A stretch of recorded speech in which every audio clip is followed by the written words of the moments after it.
Hey everyone, welcome back to the channel.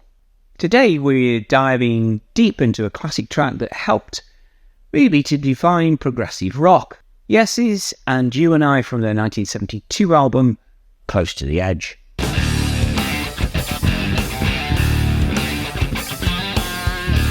Now this is a song that's a beautiful blend of technical mastery and pure emotion, and it's got everything. It's got 12-string guitar, soaring synths, and lyrics that might leave you wondering if John Anderson was writing from a mountaintop somewhere.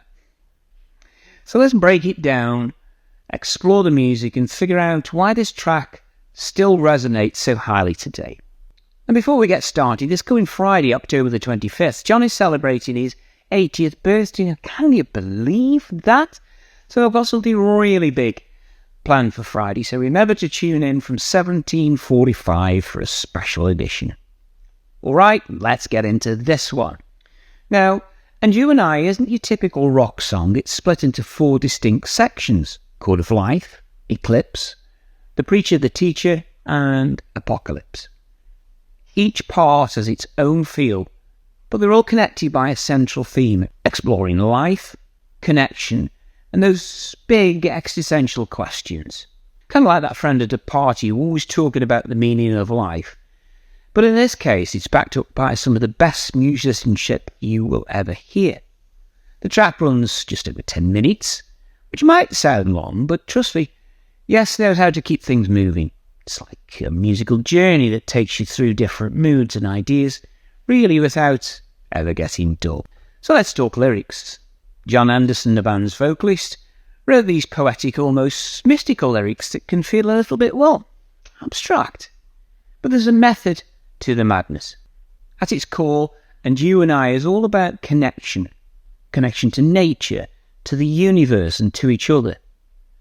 Anderson sings about being complete in the sight and seeds of life with you. Yeah, sounds pretty deep, right? It's like he's reminding us that we're all part of something much bigger. There's a lot of imagery about nature, the cosmos, and unity. Sure, it's a bit of a head-scratcher at first, but that's really part of what makes progressive rock so much fun. You can just sit back and let your mind wander. Now, some of you might be thinking, isn't he just saying a bunch of random words? Well, maybe. But that's part of the charm of Yes, letting the listener find their own meaning.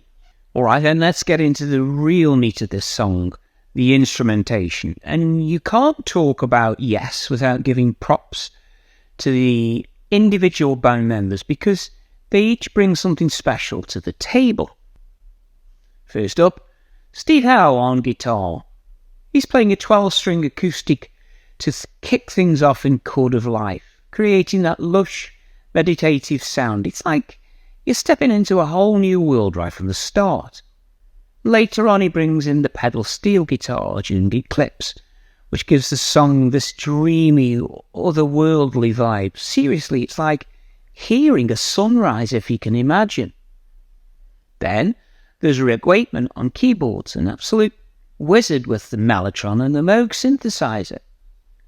The Mellotron swells in Eclipse, and these are just, well, absolutely brilliant.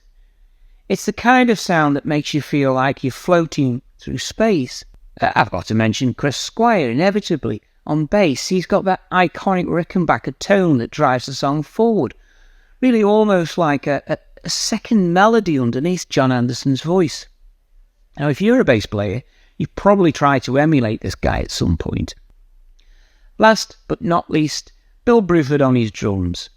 His playing is really precise but creative, with those intricate patterns that make you feel like the rhythm is alive. It's not just keeping time, it's adding to the story the band is telling. Let's zoom in on a few key moments if we can for a moment. The transition from Chord of Life to Eclipse is pure magic.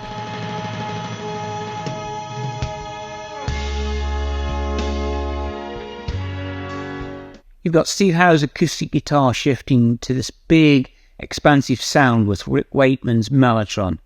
It's like going from a calm river to a vast ocean in just a few bars. And then There's the build-up in The Preacher, the Teacher. The band plays off each other perfectly here.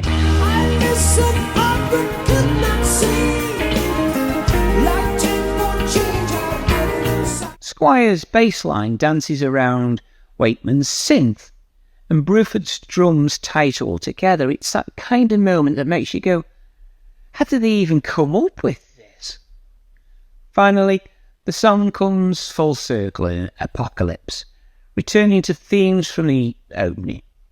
It gives you that feeling of closure, like really the end of a great story.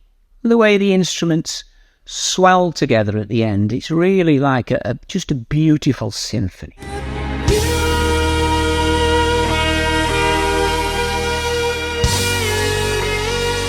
So there you have it. And You and I, it's a perfect example of how Yes could merge technical complexity with emotional storytelling. It's a song that's not just about showing off musical chops, but about creating an experience for the listener. And that's why, over 50 years later, it's still a fan favourite. Now let me know in the comments, what's your favourite part of And You and I? Or is there another Yes song you deserve taking a closer look at? Remember to tune in on Friday as the channel celebrates John's 80th birthday with a really special edition. I look forward to you all joining me then, but for now, thanks for watching and I'll see you in the next one.